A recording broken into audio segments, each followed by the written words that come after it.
But as we get started, the first panel for this next session is changing environment, extreme weather events and threats, and tribal adaptation. So moderating this panel will be Sara Smith. Sara is a citizen of the United Nations of Wisconsin and works as the Midwest Tribal Resiliency Liaison with the College of Menominee Nation Sustainable Development Institute in association with the Midwest Climate Adaptation Science Center. As a liaison for the Midwest, she facilitates and builds stronger relationships among tribes, researchers, organizations, academic institutions, and nonprofits. In addition, she works with tribal nations to build capacity and provide support by identifying gaps and assisting with resiliency efforts. Sara holds a Master's of Science in Ecology from the University of New York College of Environmental Science and Forestry, and an undergraduate degree in Biology and First Nations Studies from the University of Wisconsin-Green Bay. So please welcome my friend Sara.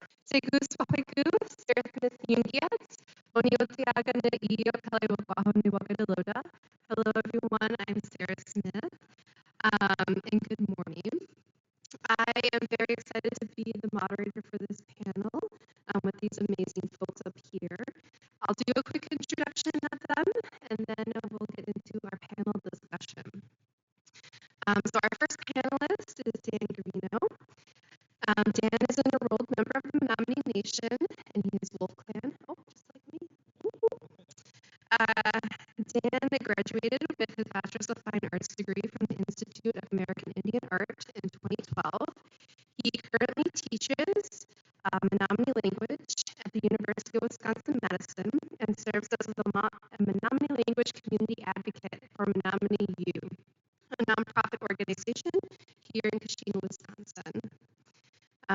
He has served as a pathway, guiding his art and lifeway. Menominee language served as a pathway, guiding his art and way of life. He and his family follow the seasons, creating new art from natural materials as they become available in the forest. The language leads them to honor their Menominee ancestors and rich material culture. Our next panelist is Allie Scott. Allie is our Deputy Midwest Tribal Resilience Liaison at the College of Menominee Nation Sustainable Development Institute and USGS Midwest Climate Adaptation Science Center. She is a mix of European ancestry and works with indigenous communities throughout the Midwest to support climate adaptation and resilience for fish, wildlife, land, water, and people. Allie has a Bachelor's of Science in Wildlife Conservation from Virginia Tech and a Master's of Science in Wildlife Ecology from the University of Wisconsin-Madison. Wayne, over here on my left, Wayne White is an enrolled member of the Menominee Nation and a fourth-generation steward of the Menominee Forest, representing a legacy of world-renowned sustainable forestry. He has spent nearly 40 years logging the Menominee Forest, working in multiple roles, including machine operator, sawyer, foreman, owner, and operator. His career reflects a deep, hands-on understanding of forest management, from harvest planning to production. Wayne's commitment to land continues through his family, with his two children currently employed by MTE. Today, he serves as production manager for Primal Wood Products, a division of Wolf River Development Company, where he provides firewood for tribal elders and community members. Wayne brings generational knowledge, practical experience, and cultural responsibility to discussions on intertribal forestry and tribally driven economic development. And last but not least, our final panelist is Kendra White.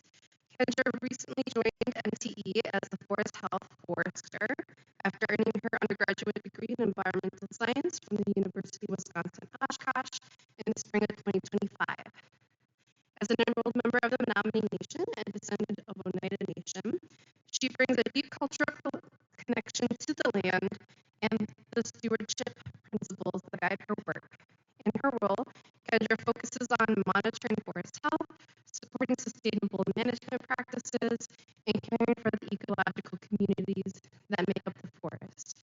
She is committed to applying both scientific knowledge and cultural values to ensure resilient forest ecosystems for future generations. So we're going to get started with questions for our panelists, and I'm hoping we can have this as a facilitated discussion among all of us. So I would like to start off with, I said your bios, but if you could just talk a little bit more about who you are and what you do in your role for this community. And anybody can start. Sure, I can start. Like Sarah said, I recently joined Menominee Tribal Enterprises in August of 2025. So I'm fairly new. I've been in the position for about 10 months. Got my graduate degree, or my undergraduate degree in environmental science in the University of Wisconsin Oshkosh, and I don't have a degree in forestry, but I think that my degree in environmental science kind of gives me a very good overall holistic view of the forest and the practices that we're using. So yeah, that's about it. And just to be clear, this is my father, so I'm the fifth generation working up here in the Menominee Forest. I'm Wayne. I think the bio they read really humbled me. I don't know what else to add to that. I'm just proud to be here and ready for any questions you got about logging. That I got 40 years in doing it, so I've seen the changes. Maybe I can help with some insight on that. Thank you.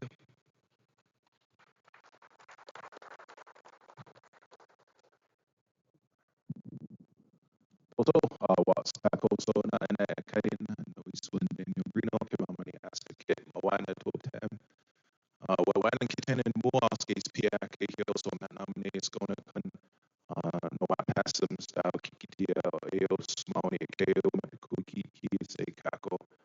Wawan kiten in mauni wheels case catching ki nako and this keys kakuni stawe pop cotton and ipia kakutik shake case on Oscar and say we see kako. Thank you guys for coming here. First of all, I appreciate every one of you coming and visiting our land and Menominee Nation here. We're very proud people of our forest. We have a tremendous relationship with our land and our forest, obviously. So I appreciate everyone taking the time to be here and having an open mind to learning a few things and sharing a few things. So that's about it. Good morning, everyone. I really should have put on sunscreen to sit up here with these bright lights that they've got pointed at us. But my name is Allie Scott. It really is a pleasure and a privilege to be here. I was born in Atlanta, raised in Virginia, and I've lived in Wisconsin for the last 8 years. I am a bit of an outsider here because I'm not a member of this community, but I do work for the College of Menominee Nation. I've had the privilege of working for them for the last 3 years. And as I like to introduce myself sometimes, I am Sara number 2. So we work really closely together in support of climate adaptation and resilience among 35 federally recognized tribes in the Midwest region. I really enjoy that work, really enjoy getting to see all of the great work that tribes are doing in our region to prepare for the future and to protect their communities now and for future generations. And so it's an honor to sit alongside all of you on this panel this morning. So this panel explores how extreme weather and environmental changes are reshaping the landscape, our livelihoods, and cultural heritage in tribal communities. And so I would like to start off with you, Dan, if you're good with that. As someone working with the Menominee language and culture, what sorts of impacts or changes are you noticing when it comes to things like traditional arts, the language, and even food sovereignty? Yeah, sure. I'll try to touch on as much as that as I can. Things we're seeing, I think yesterday we did, my partner and I did a basket weaving workshop, and we got to pound some logs, and I just want to thank everyone who was at that workshop yesterday. It was an awesome group. I love working with other tribal nations and coming together and doing things like that and doing art. So just yesterday you could see we had one tree that was cut into 3 sections, and one of the, well, I think all of them had marks from the emerald ash borer, and that's something that we're seeing here on the Menomini, the Menominee Reservation, which is affecting our trees here.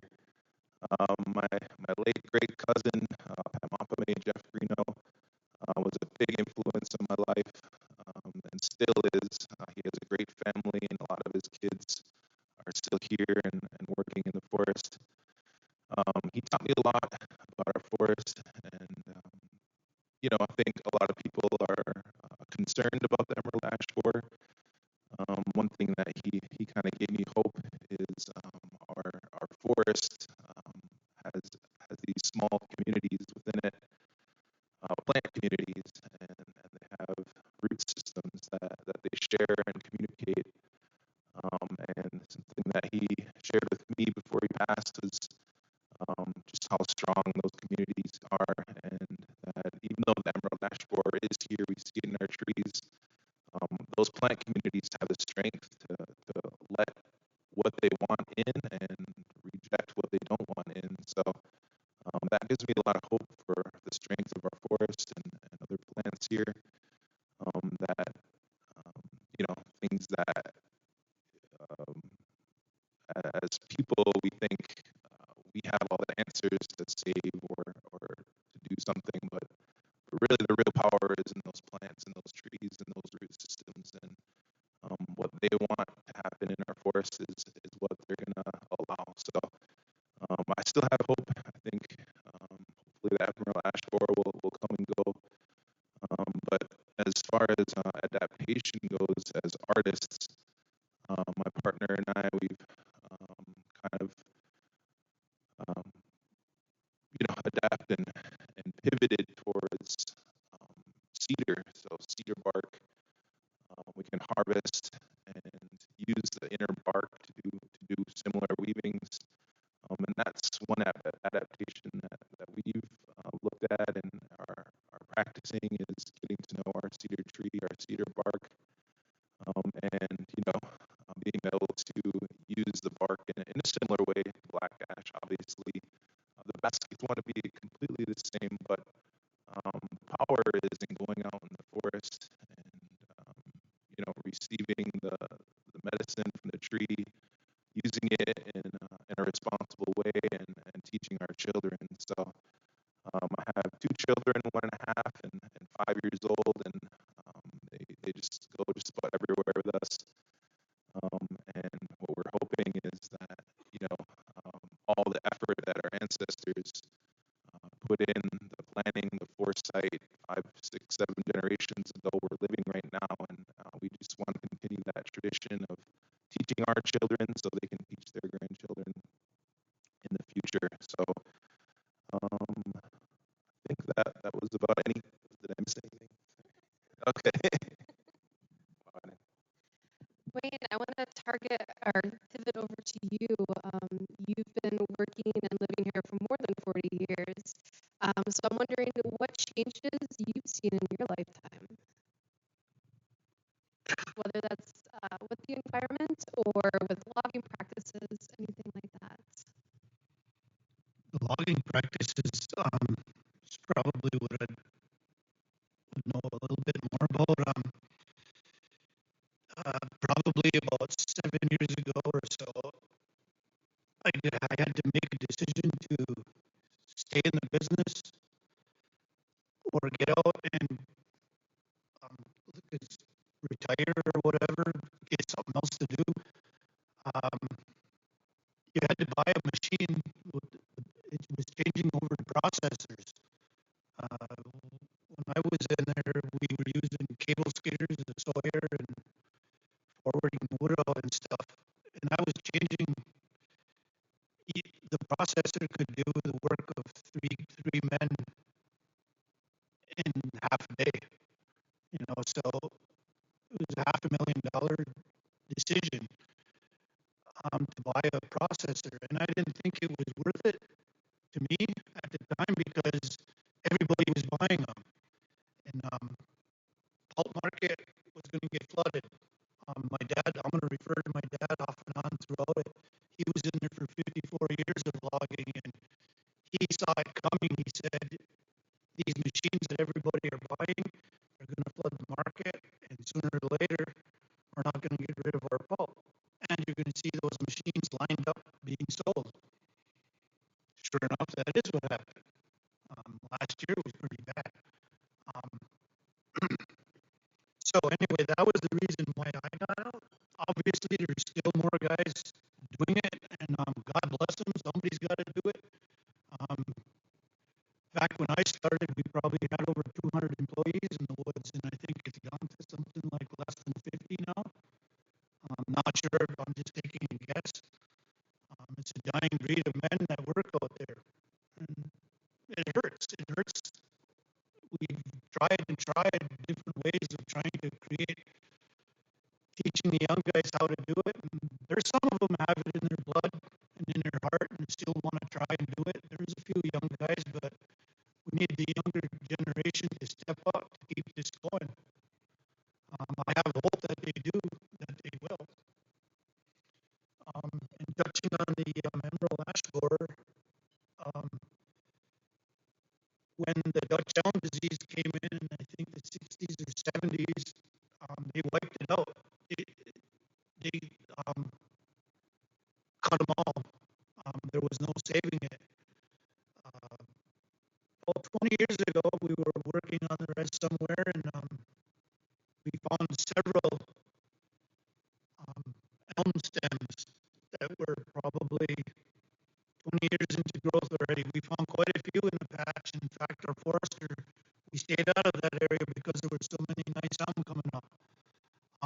That just proves that there is hope for the ash. Again, nobody in this room will be here when it comes back, but it will.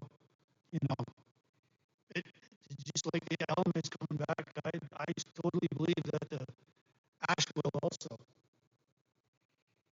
Okay, I could sit here all day. Thank you. Thanks, Wayne. Kendra, as Wayne's son and a fifth generation steward, and as the forest health forester, I was wondering if you could share some thoughts on how the health of the forest is changing, and also with extreme weather events we're seeing. Yeah, so the biggest question we get, like, what are we seeing when it comes to the changing environment? It's wind events. The forest manager always says anytime he gets asked, he's like, wind events is the biggest thing we have to deal with when we're talking about climate change. And so I have a couple notes here that I went through the last couple of years. I looked at old prescriptions to see how things have changed throughout the year. So up on the slides, that's the drone imagery from the 2025 April storm. I'll touch on that, but I want to go back a couple more years to 2022 wind event. That was a 41,000 acre blowdown, and we got that number from a flight that usually the forestry staff completes in cooperation with the DNR, and that would occur right after the storm, probably the day after. And then they also will look at the local ground survey and find locations by just the forestry staff. And then obviously we moved over to drone flights. That makes it a lot easier for us to map that as well. For that particular storm, traveled through the reservation at 40 to 75 miles per hour, straight line winds. And then we had a bunch of pushover sections of timber within the path, white pine, hemlock, oak, and hardwoods.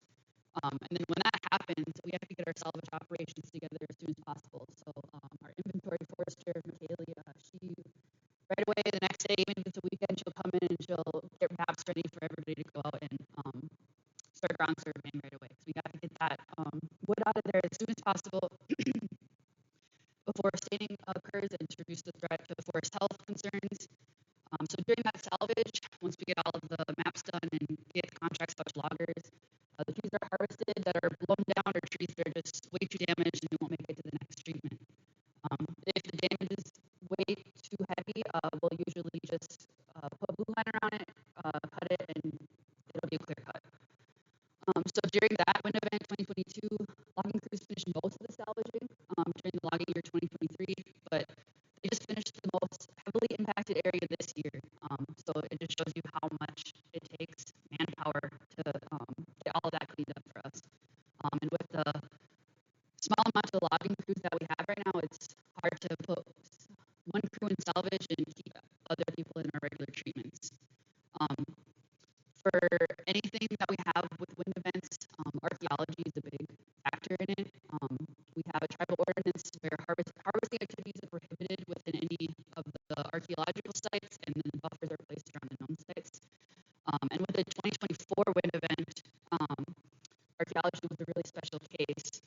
So we had a big area, I'll say compartment 223, but I know that doesn't mean much to you guys, but it's by the Wolf River. So we have a special ordinance with the Wolf River corridor that's a buffer on each side of the Wolf River and a whole compartment on the west side of it, taken out of sustained yield because there's just so much archaeological findings in there.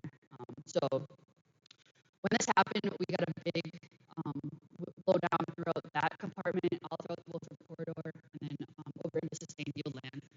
And it came to the discussion of like, okay, how do we deal with this? Do we want to leave all this blowdown on the Archie sites, or are we going to go and clean it up? So when we went and assessed the damage, we realized that maybe we should clean it up. So there's a way that we can get a waiver to get permission to go in there. However, that also causes things because Menominee loggers don't feel completely comfortable going in there. We don't want non-native loggers in there as well. So it's a mix of what do we do? And with that one wind event, we have not yet salvaged in there, or nothing that was not in sustained yield. But maybe in the future, if we get a waiver again, we can go back in and clean up those arc sites. With that wind event, I think it was a June storm, and so my big thing in forest health is oak wilt. That's one of our biggest things during the season. And when we have a June storm like that, it's the peak flight for picnic beetles. So that's like a big thing whenever we get wind events during the like April to July area, we'll see a spike in oak wilt. I'll finally finish off with the 2025 storm at that drone imagery. It was an April storm, and it was a tornado, a confirmed tornado that just ended right at the reservation line. Then it crossed the western boundary of the south of Highway 47, I think. And we had scattered damage observed throughout all, but this is what it looked like. When I talked to the forest manager, he said that if there was leaves on the trees, we would have had a way worse outcome.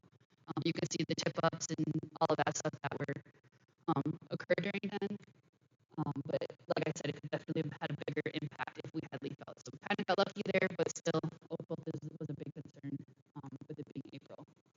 So just like to conclude, we've kind of had an increasing number of wind events over the last 120 years. And during the host presentation, I think they'll have a wind event map for you. But we've had like in the 1900s, we were seeing like every 10 to 20 to maybe 30 years between the wind events.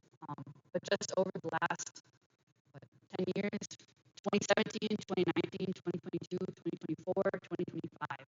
So almost every single year in the last couple of years. And then the big one, the 2007 tornado.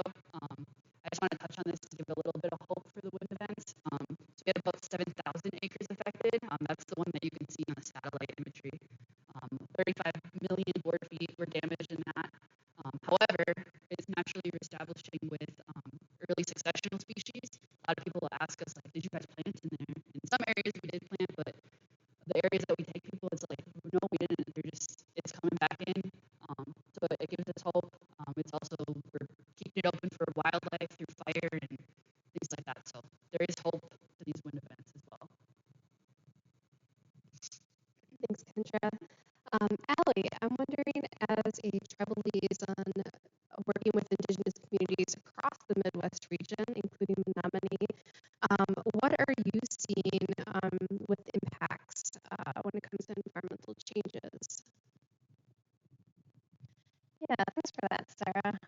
So what I find really interesting working across our region is that there are common themes that seem to come up. Basically, in general, when you're talking about climate change, you're talking about extreme weather, these environmental shifts, there's the potential that any problem that you're already having, it's going to get worse, or it's going to be exacerbated in some way, or the way that it plays out might actually change. And so a common concern is that these practices that people have been using for a long time to live in a sustainable way may no longer be adequate to protect our non-human relatives and to protect these ecosystems under a changing climate because the conditions are fundamentally altered.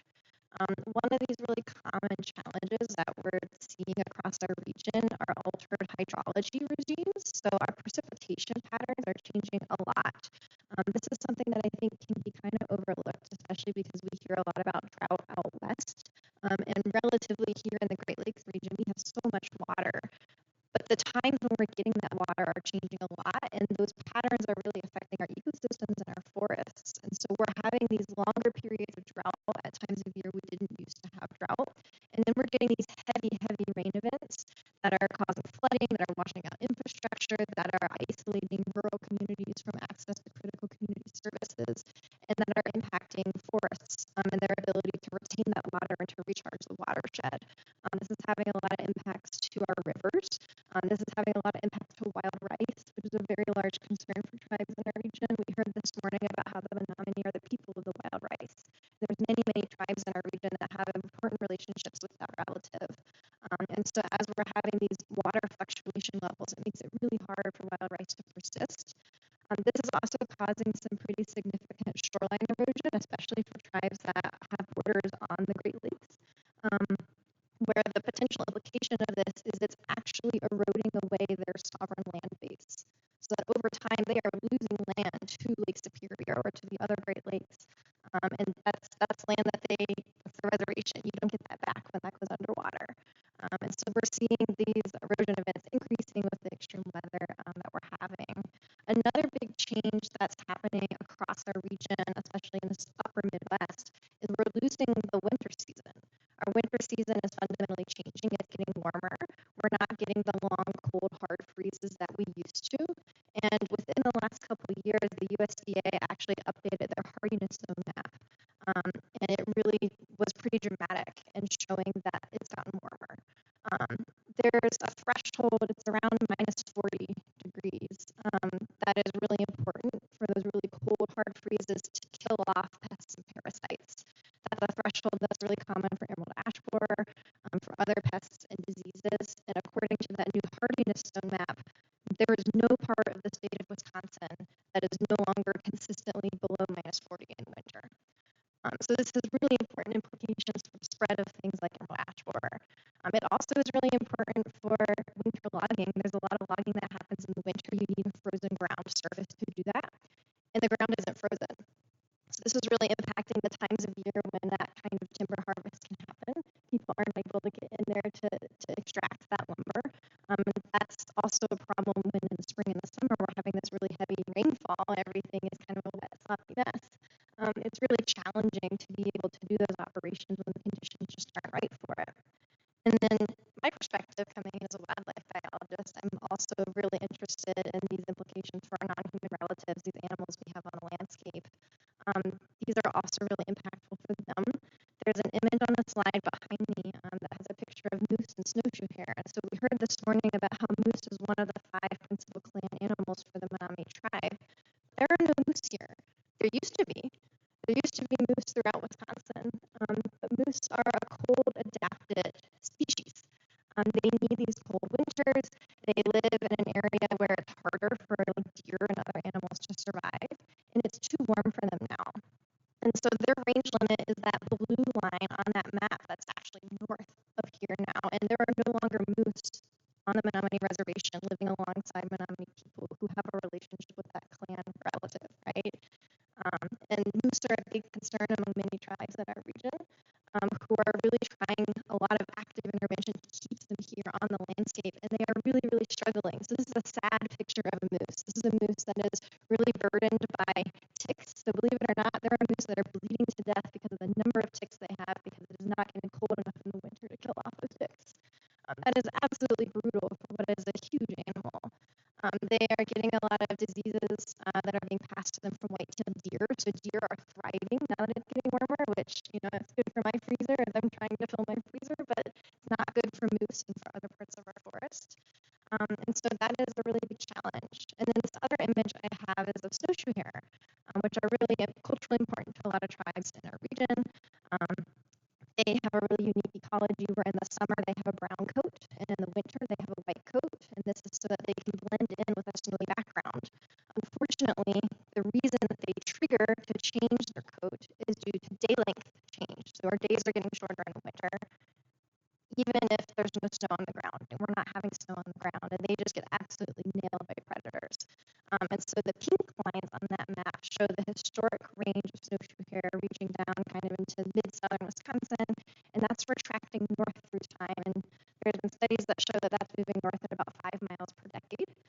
What I think is really interesting there is the Menominee Reservation there in blue is right on the edge of that range limit. And so this is imminent that we are going to lose snowshoe hares from the reservation here.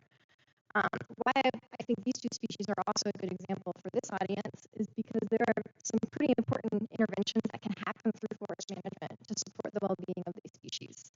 Both of them can really benefit from forest practices that are done intentionally to maintain them here. Snowshoe hare need that early successional cover where they can hide from predators, even though their coat color might be mismatched and helping them to stand out. And moose need cool places where they can cool down in the summer. They're really susceptible to heat stress. They need these forested wetlands. They need to have white-tailed deer controlled in the areas where they are. And there's a lot of habitat interventions that we can do to benefit both of these species. So I'll stop there. Thanks, Allie. Bouncing off something that you said with changing patterns, I'm hoping maybe Dan and Wayne, you can maybe elaborate on what maybe you have seen for shifting seasons or different patterns in timing in the environment and how that might be affecting you, your job, or even your families.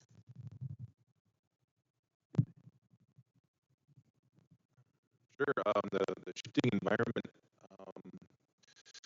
I think the most obvious one for us is our sugar camp maple sugar season. Supamako and queso is usually in April, when we would normally spend our month sugaring in the forest, and the last couple of years it's been January, February. So it's changed quite a bit. One thing of hope though is that staff is still running, even though the season's changing. We're still out there putting in the work and still sugaring, but we definitely see that shorter winter. We don't know how much the winter is going to shrink in the future, but I think us as Menominee people going out there and putting in the work of that dedication year by year is hopefully seen by the beings of the forest that we don't see, and hopefully they stick around, and so we can continue doing that. So that's it. My man.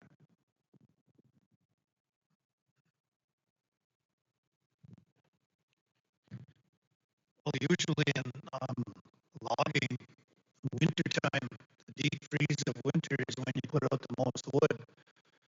Let's call it go time. Obviously, we haven't had those kind of winters anymore. It's a tremendous task for the forestry department to try to somehow keep up with the wind events alone, and then the prescriptions that you were supposed to keep up with to manage the forest. It's a tremendous task trying to do all that. I can't imagine. And it's getting tougher and tougher as we're going along. Just to touch back on the past, we used to be able to start June 1st in hardwood jobs, and we would get a huge job. My dad would get a job that would be like 1.3 million feet. We'd have a big stretch of main road, and we'd have logging roads in the job that would go way back to the back end of it. Sometimes there's water along the edge or something, and we'd work with the weather. And we could stay there for a whole season in one spot. And I can imagine the forest manager right now is thinking, how easy would that be right now if I could put a contractor in one spot all year long? It would make everything so simple. But with these changes in the environment and the screwy winters, it just becomes very tough to be able to make a plan.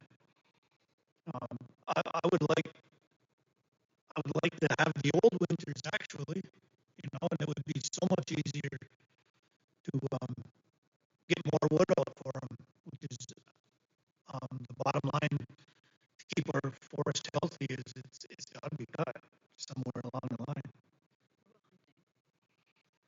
Hunting is, yeah, exactly. Yeah, it's a big change for that too. And I never really realized about the, like you say, the sap. Is it going to? Do you think if we go back and say everything seems to evolve, you know, if is it going to go back to the old way if we have cold winters again, or is it something that's going to keep going happening sooner like it's been? Yeah, I hope so. I don't know. But yeah, the same way with hunting, it affects everything that we do in the woods, and it's definitely a challenge, I guess, and I guess that's part of the reason why we're here. Thank you both. I know some things that get brought up with the changing seasons is that we might have longer growing season. Kendra, as the forest health forester, do you see that as beneficial, negative, or maybe a mix of both? I think a little mix of both. Like obviously degree days are going to change if the growing season does become longer, and then we might have longer peak flight periods for Primal dashboard or oakbill picnic beetles. But another thing is like forest health, when we have seasons, it's so like crunch time. Like okay, we got to do this in the spring, and we got to do this next, and then we got to do this, and then we got to do oakbill, and then we got to do this before we get some snow.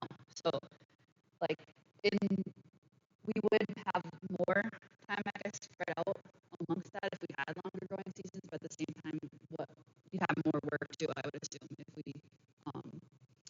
if the growing season was longer. That's kind of my idea of it. Yeah, thanks, Kendra. And Dan, when you were talking about the shifting of maples and time to harvest sugar, how do you see that affecting the language?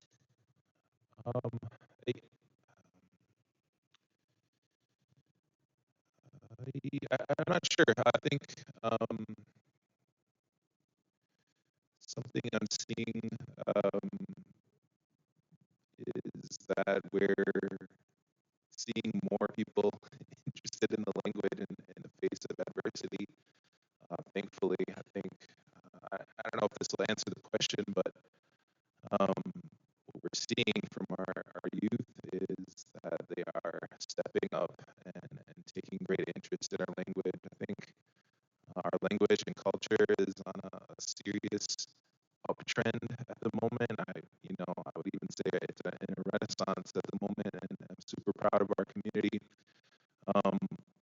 What's cool to see even this past spring in our sugar camp, our language community, we have a lot more participants. I would say when I first started sugaring about 8 or 10 years ago, there was just a few families on the reservation, and our little language group that was maybe a dozen people will be sugaring. This past year, there's all kinds of sugar camps popping up. They have them at the schools now. The kids go out and learn about the forests and the trees. My language teacher, Musakwit Rancorn Jr., is able to pass down the stories of how and when the maple sugar came to our people, and it's um, it's actually facilitating growth as far as language. I think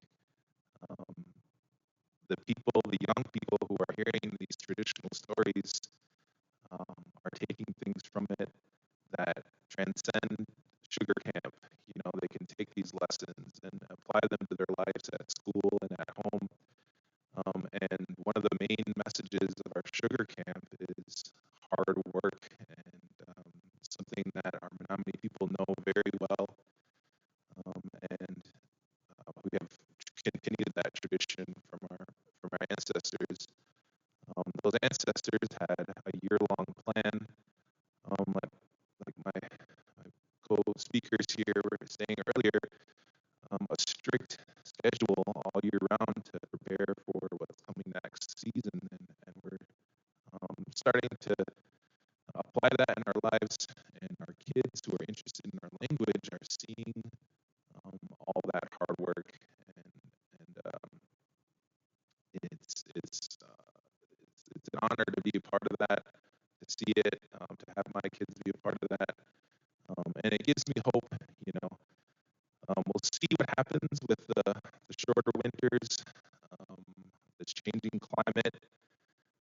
Who knows? Maybe we'll start growing oranges here and switch from sugar camp to orange juice makers. But we'll see what happens. I know that a lot of these things that we're seeing is changes, and what's great about Menominee people and our surrounding indigenous communities is we're extremely adaptive to all these things, both in nature and in humankind. So for me, I'm a very optimistic person. As far as the language goes, I think, even with these changes here, our youth are taking a step up. I can see it at the high school. We have a really awesome group of high school kids who will be our future leaders, no doubt. And they have that traditional knowledge, that language knowledge, that relationship with the forest and the land. And I think even with all these challenges, we have a very optimistic outlook. So, what about it? Thanks so much for that. And that's a great transition to what I'd like to talk about next, and thinking about how we're becoming more resilient and changing in the things that we're doing. So this goes for all panelists, and I'll start with you, Allie, if you want to touch on this. But what kinds of adaptation practices or resilience planning are you doing in your work, or are you seeing in tribal communities as well? Yeah, thanks for this question, because I think it's really, really important to focus on hope, especially when we talk about these huge challenges like climate change, because there is hope and there is a future. And especially with the program that we work with, we're very focused on climate adaptation. So this is the idea of actions that we can do to increase our well-being and the well-being of our non-human relatives in the future. And there's a lot that we can do. There's a lot that tribes in our region are doing.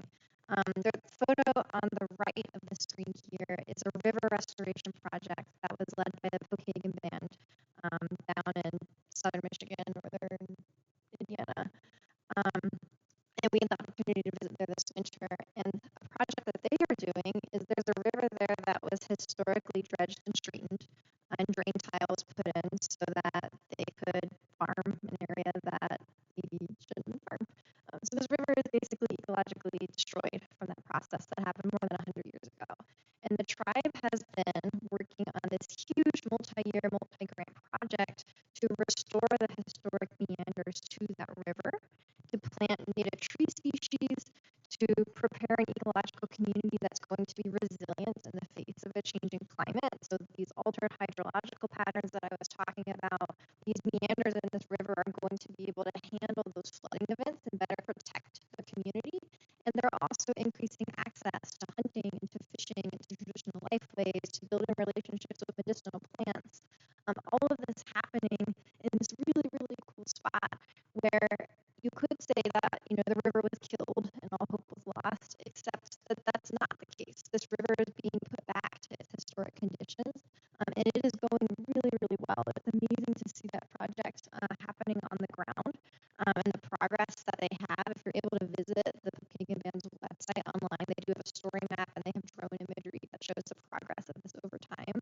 And these kinds of projects fill me with so much hope, because the destruction was not permanent. Yes, there was loss, and yes, it's important to acknowledge and grieve what was lost, but also there's this really, really incredible future ahead that is going to be better for everybody involved than it has been in the very recent past. And so I love getting to see work like that, and there's examples of that all throughout our region where, as many of us in this room know, tribal natural resource departments are often doing a lot with little, especially relative to our partners in federal or state agencies. And so the fact that tribes are doing this great work, they're leading this work, they have these holistic perspectives,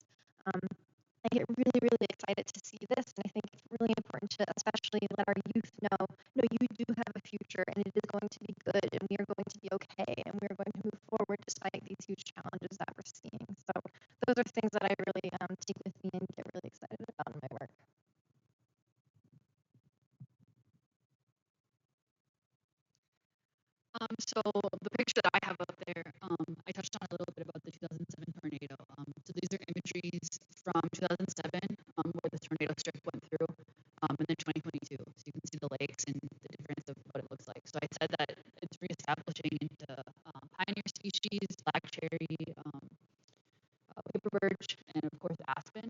So I don't know. It just is like everything can reset itself. Like forests are resilient. They're remarkably resilient. And it's like when you drive through there, you like get to that spot. You're driving through lots of hardwoods, and you get to that spot, and you're like, it's like we're in a whole different area of the reservation. But we kind of like to say with coworkers and things that eventually that's kind of what we need is that reset in order to get hardwood seeded back in there. So we have a great rabbit population in there. So I thought that was a cool little side by side.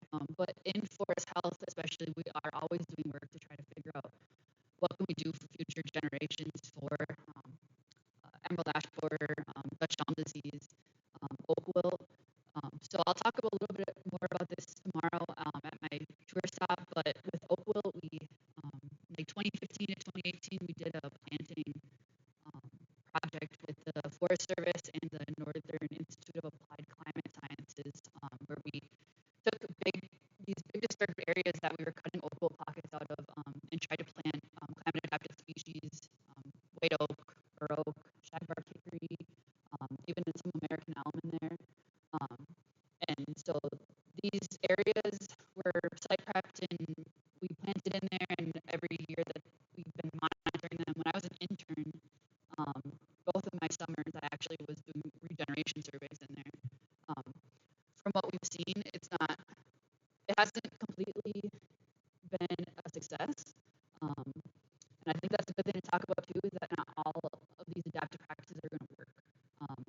I also do think that there's hope of like, what can we do differently next time? If we try this again, what can we do differently next time? Can we site prep with fire? Can we do other things? Can we keep up on the TSI work? Can we keep doing regen surveys as much as possible? Like anything we can do to keep making sure that we can do things in the future that we can keep these big disturbed areas full of climate adapted species. With the emerald ash borer adaptation, I actually got those logs. Me and a couple of techs went and got those logs for the basket weaving yesterday, and we were actually in an area that we're doing legacy grove planting, or not planting, legacy grove injections in. So that was not one of the trees, but it was close by. And so what we're doing there is chemical control with insecticides. So there's like 20 plus trees in there. We'll actually be doing it next week. So I apologize to my technician in advance for that. But we'll go in there with like the trees in Lalgard and inject those trees. I'm not sure how long they've been doing it for, but since the forest health program has started, that's basically how long we've been doing it for. The black ash wasn't looking too hot, but there's places, interns brought me a new place yesterday of like, this is where it looked like there wasn't much impact on them. There wasn't flecking, there wasn't anything. So there's opportunities there. Before my time, so Dr. Dave Mazel, he created the forest health program in the 2000s. And when I was looking through old prescriptions and old documents to figure out what we were doing for adaptation in forest health, I came across in our integrated pest management plan. At some point, he put a project together to have like a cultural preservation of black ash. So my older brother was actually in forest health during that time, so I asked him about it, and he was like, basically what happened was they cut black ash and they, I think, put it in like a thing of water to see how it was absorbing water, and then they had planned to dry that and then see if in the future we could put them back into water and see like if we could use them, and we would just get a whole bunch at one time. And when I talked to my brother, he said they didn't get the results they wanted, but there was a lot of approvals that needed to go with that, and eventually EAB moved in really fast, and it was like all of a sudden they were all dying. So I think as of now it's too late to continue, but it's cool that there was someone there that was trying to do that for the cultural preservation of the black ash basket making, and he's not a tribal member. So I just thought it was a cool little thing to talk about. Another thing that we just did in black ash swamps last week, we did a trial planting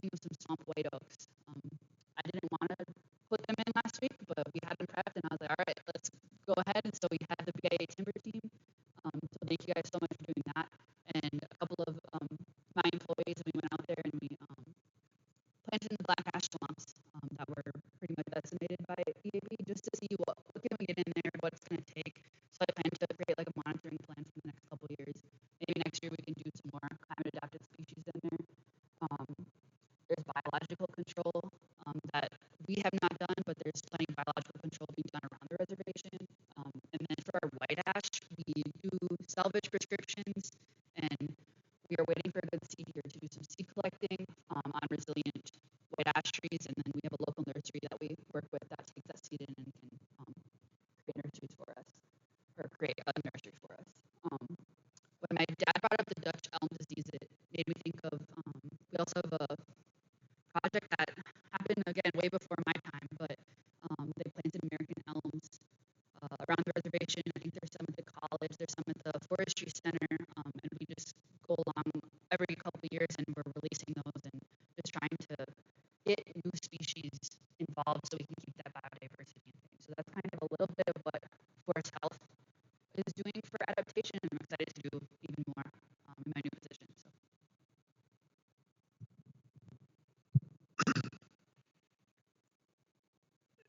As far as my role at Primal Wood Products for firewood, they kind of went hand in hand with this. I do have to work with the forestry department because we get our firewood from MTE. And I'm not sure if I'm speaking out of turn here, but from what I was told from my bosses at WRDC and through MTE a couple of years ago when the pulp market was real bad, we were faced with leaving the pulp on the end of the tree, just cutting the logs out even. And we don't like to do that practice because you'll leave too much fuel in the woods with those tops. And from what I understand, the BIA helped us out and bought 2,000 cords for MTE and 2,000 cords for us. So that they could get rid of some of their wood. So that was an adaptation to make that happen for the loggers. And then they donated it to our firewood program. So then in turn, we turned it into firewood and got it to the elders. So when they brought up adaptation, that's what I thought of right away. It was just a small scale, but gives us hope on trying to do what we're trying to keep things moving. And instead of leaving that wood in the woods, it ended up being in some of the elders' fireplace or wood stove. Thanks.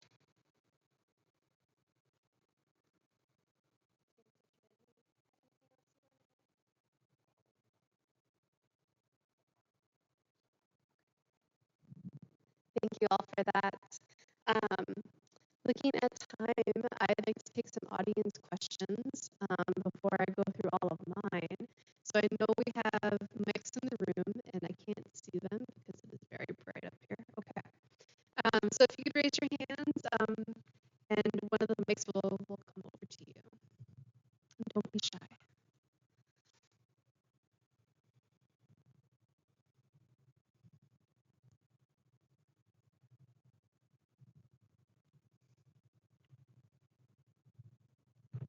There's got to be some questions out there. Oh, you got one up here.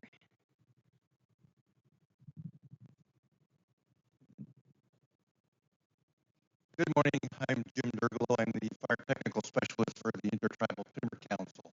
Also work closely at home at the Confederate Salish Kootenai Tribes with our Climate Resilient group, and frequently argue a little bit with my brother, who does some climate resilient work back home. And part of those discussions, I argue that fire used in a cultural context or cultural use of art,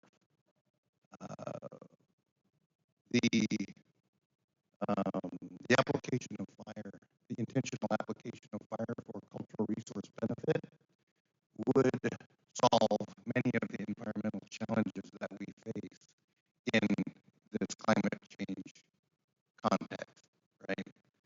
And looking at the presentations, and I wonder if, say, Menominee or the other tribes in the Midwest are thinking about reestablishing that tribal relationship with fire to help solve some of these environmental challenges created by a changing climate.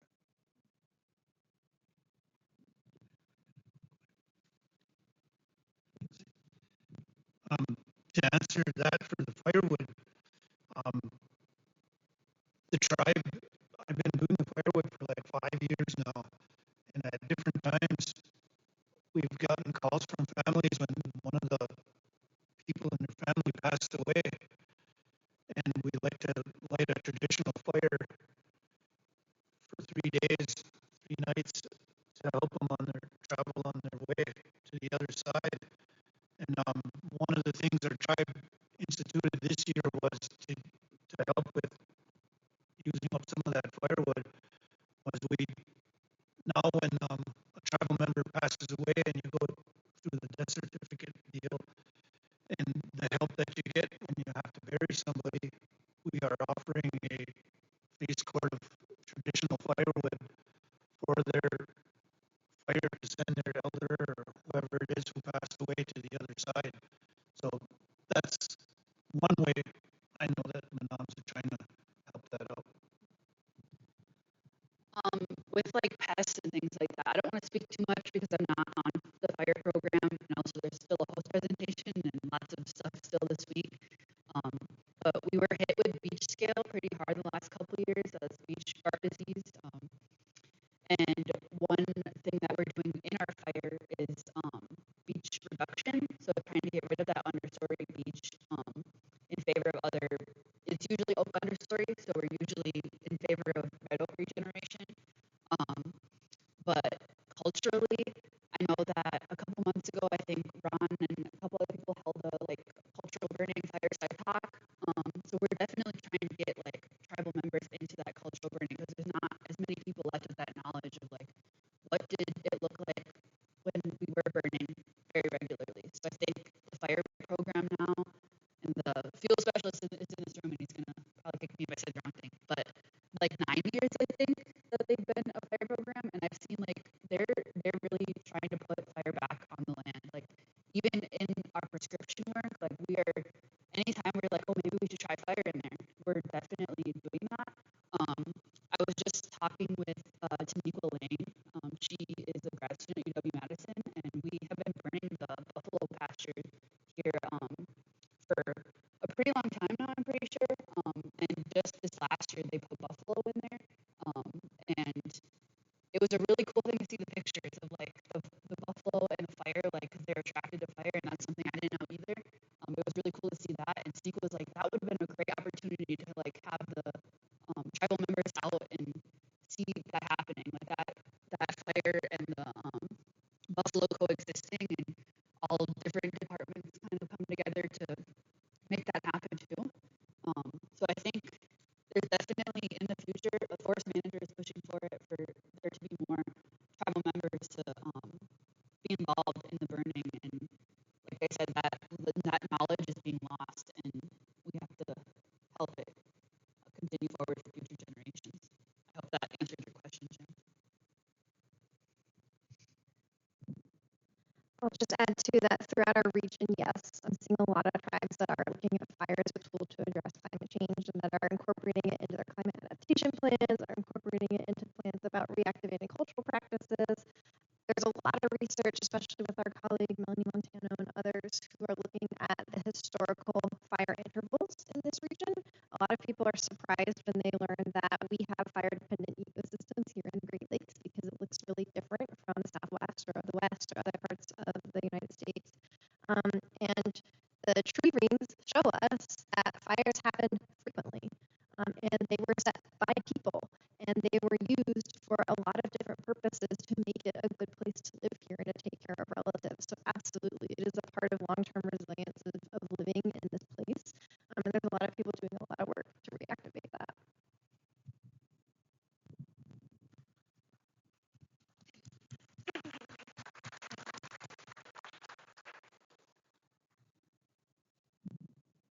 Any other questions? I had a quick one, and you may be addressing it at some other point, but I work for Leech Lake in Minnesota, and I'm curious. Oh, yeah, sorry about that. Through the break, yeah. I'm just curious about your inoculation program for EAB and how long term your planning is and how you can fund it, because I know it's so expensive. Did you say inoculation? Yeah, Yeah, for the black cash. Um, so I got like injections. Is that what you're asking? Yeah, is that what you were talking about? Yeah, I don't know which injections. is- Yeah, I was confused with inoculation versus injection. Gotcha.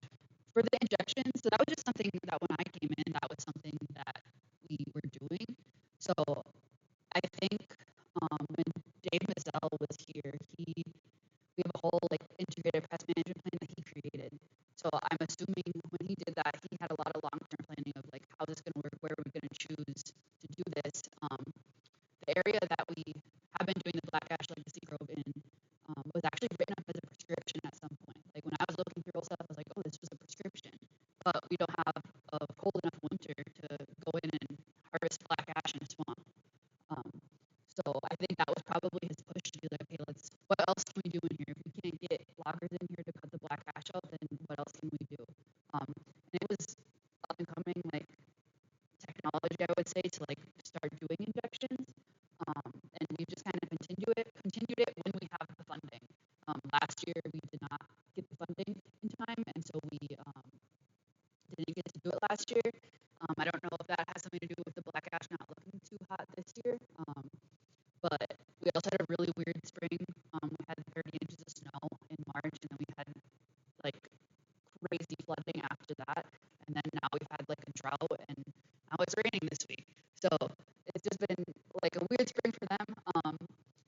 Long-term planning wise, again, this is my first year that I'm going to be doing it. This is the week that I was actually supposed to be doing the injections with the flight periods. So I'm going to do it right away on Monday morning to stay on that. But I think when I went out to that Legacy Grove last week when we got the black ash for Dan and Anakwe, there were ones that we were not injecting that looked better than the ones that we were injecting. And we were like, okay, what's going on here? Like we have some that are flecking back there, we have some that look nice, straight, healthy, and then we have the ones that we're injecting, they don't look great. So I think me and the previous forest health forester who still works for us, I think me and my techs talked about, let's bring them out here and like say, okay, what did this look like in the previous years?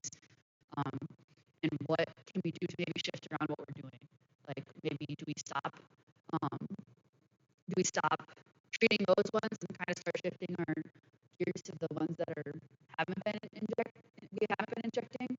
Or we just kind of see side by side of like what's it doing with the ones we aren't injecting and the ones we are injecting.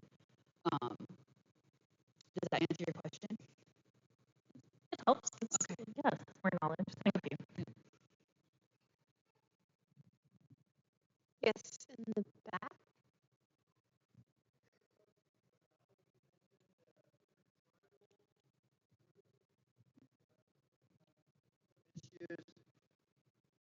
I was curious about how long that group has been in existence and what motivated the formation of this intertribal group that you mentioned. And do you have like a formal governance, like a charter or anything that defines a mission or who's in charge? So with our liaison program, we're not a formal intertribal organization.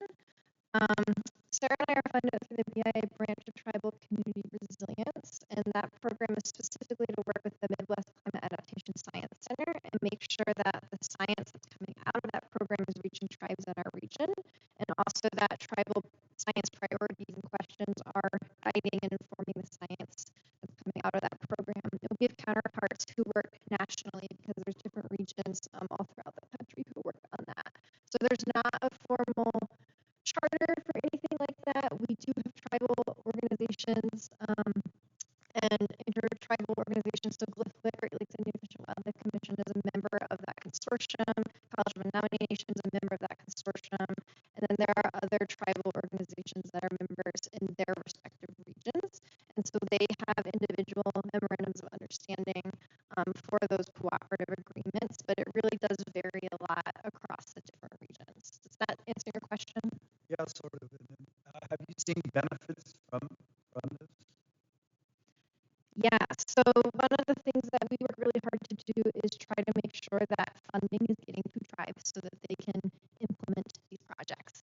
The Tribal Community Resilience Program that we work with at BIA is one example of that has funding for planning and implementing climate adaptation projects. And there are dozens and dozens of those plans that have been successfully implemented over the course of that program. And you've had a longer tenure in that program than me, but this has been going on for more than a decade. And so there's tribes that have gone all the way from the planning process where they've come up with a climate adaptation plan through implementing a project, or at least getting a project started and then being able to pull in other funding to match. And so we don't just work with that program, we do work to also try to leverage other funding programs that exist. Another one in our region is GLISA, and many other ones as well. But basically anything that's available, we try to stay aware of and try to communicate that. Another network that I'll just mention too that's also more informal, but Sara and I co-administer the Indigenous Climate Resilience Network, or ISRN. You can visit our website at icrn.us. But we, this is another one of these information clearinghouse where we try to send out grant opportunities, webinars, information sharing. We host quarterly webinars to try to get people talking about these issues. We have a website with a lot of different tools and resources to support climate adaptation planning because we're trying to grab all that information. It's like drinking from a fire hose. So trying to pull the ones that are going to be relevant for tribes. And then I'll just put to that image that I showed of the moose and snowshoe hare range. I have a story map about that issue too that's on that website that you could check out. So hopefully that answers that question.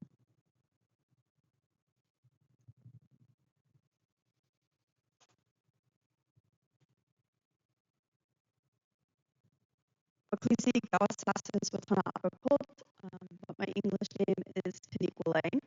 I am a citizen of the Klamath Tribes, but also a graduate student at University of Wisconsin-Madison. And my question is kind of towards Dan, but whoever wants to answer can answer.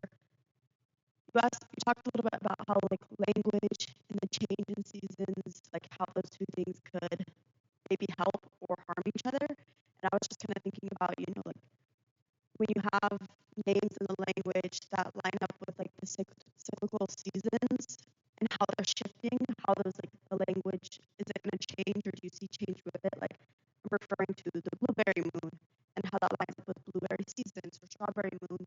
But if the seasons and technology starts changing of our plant and animal relatives, how does our language change with it? And is it changing rapidly enough to still reflect the seasonality? Thank you. Yeah, thank you for that question. Yeah, absolutely. Our language has an awesome ability to adapt to environment.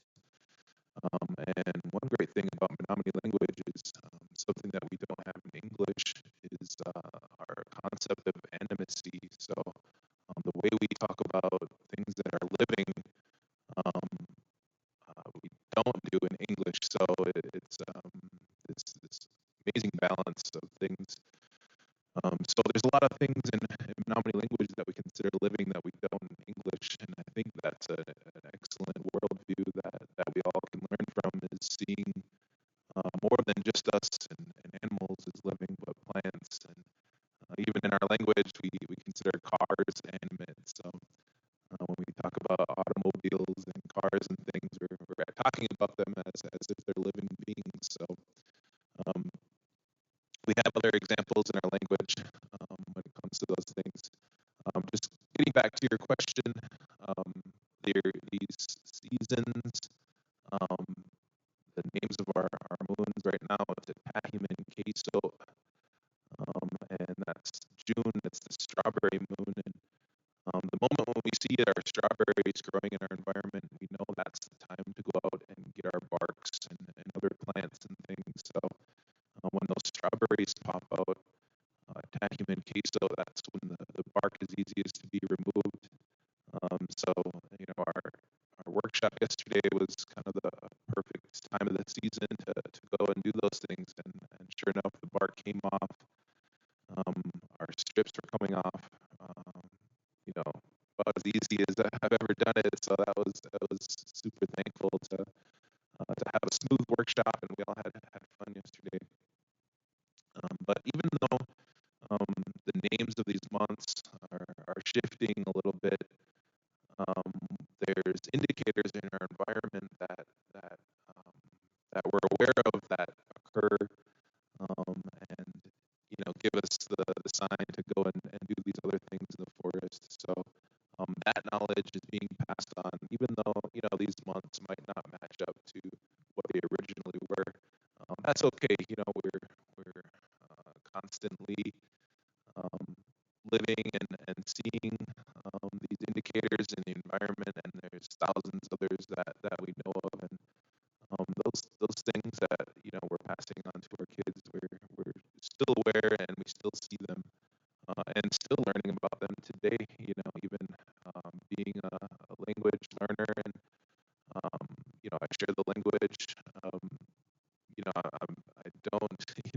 The more I learn Menominee language and learn about these things, the more I know I don't know anything.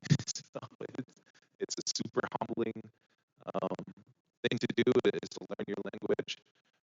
You'll find there's a wealth of knowledge, and especially when it pertains to a relationship with our environment, there's a lot to learn, and you'll find out that our experience here is just a small part of what's happening out in the forest. So I hope that answered your question. One other thing is, we have the ability to create new language and teach our children. We have that choice to teach them and let them know this is something we might have done in the past, but now it's like this, and we have the ability in our language to do that, and it's something really beautiful to witness as a father, and having my kids teach me things, so it's yeah, I think hopefully that answered your question. So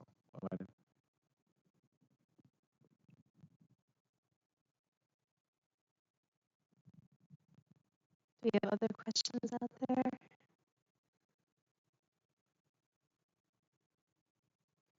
It's so hard to see you guys. No? Okay. Well, I guess I'll wrap up the panel with my final question that I have for you. What is one thing that gives you hope in this changing environment?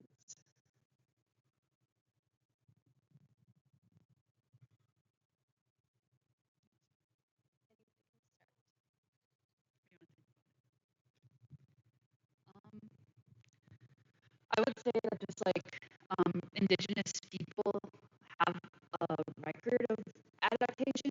I mean, like we've gone through generations of change, whether that's drought, wildfire, pests, like exactly what Dan was saying before. And there's enough stewards and stewardship happening that we can help things along for the future generations. There's also just like the next generation of foresters and just the youth people.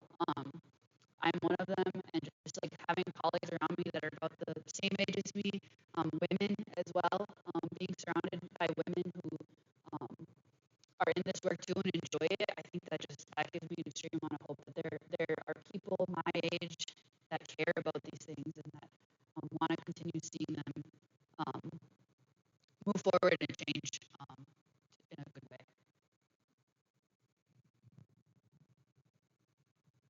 yeah, just I think I mentioned enough about our youth, and we can always talk more about them, because they really are our future, and they're really important to our community and everyone's community. But just seeing firsthand, I work a lot in the schools, and seeing how smart these kids are, and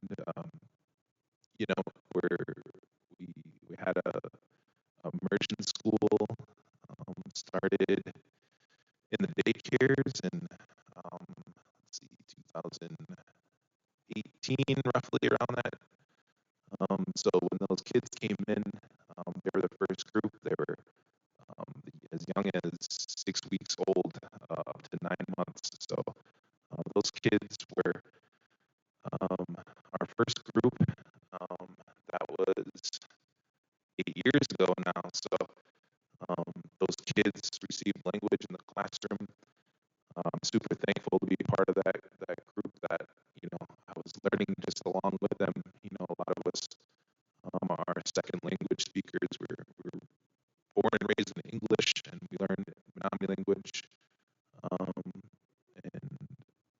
as our second language.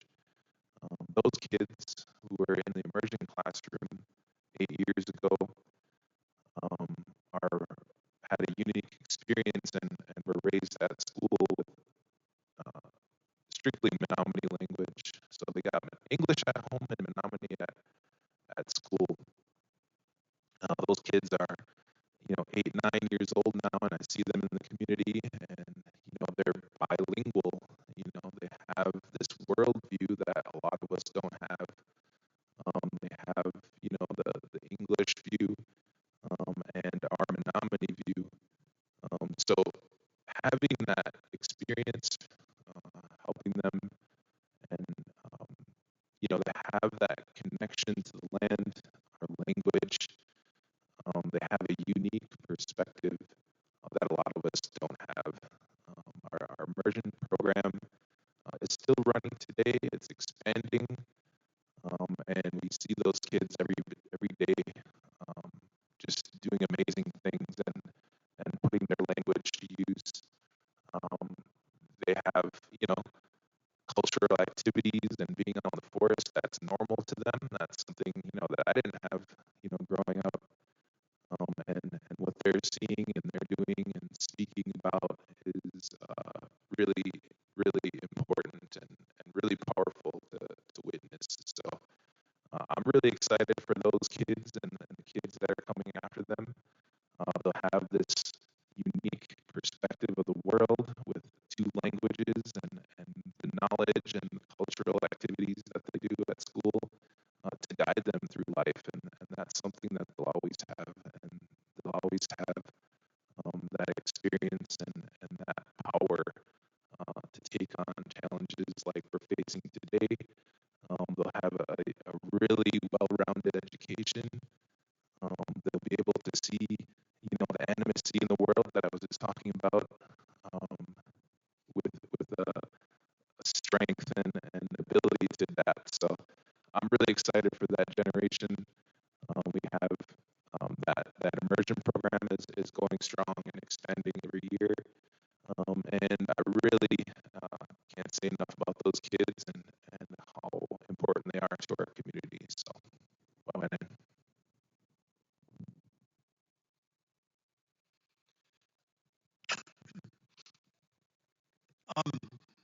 What comes to mind for me is the Menominees are far from a perfect tribe. We have a lot of issues, but we are resilient. Um, when they tried to take our tribal status away, or they did, we fought and got it back. Menominees are resilient, if nothing else. And kind of reminds me of a story that we saw on Facebook during this flooding we had earlier this spring. It was real bad, record flooding downstream. And that happened to be the same time when the sturgeon were making their trip up.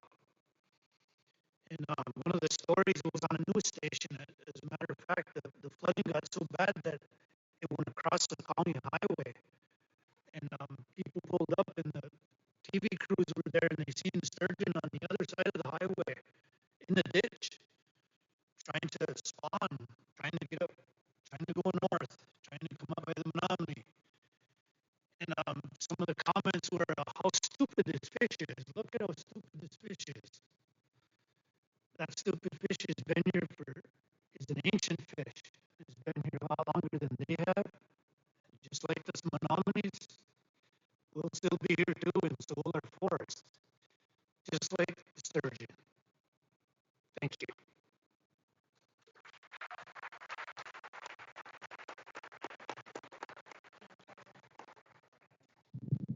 I really don't want to follow everything that you all shared. That was really great, but I think my sentiment is very similar. That I think it is people. I think being in a room with all of you and seeing the work that everyone is doing really is inspiring and really does give me hope, because I think there's a lot that we can accomplish working together. And if every single one of us commits to take something from this back home with us, I mean, imagine what happens from that. So yes, I want to echo everything that you all said. Thank you so much. Nyongo, Metro Wenin, for you all today. I'm really grateful to have you all and sharing your wisdom with everybody here in the room. And that is all for our panel. So let's give our panelists another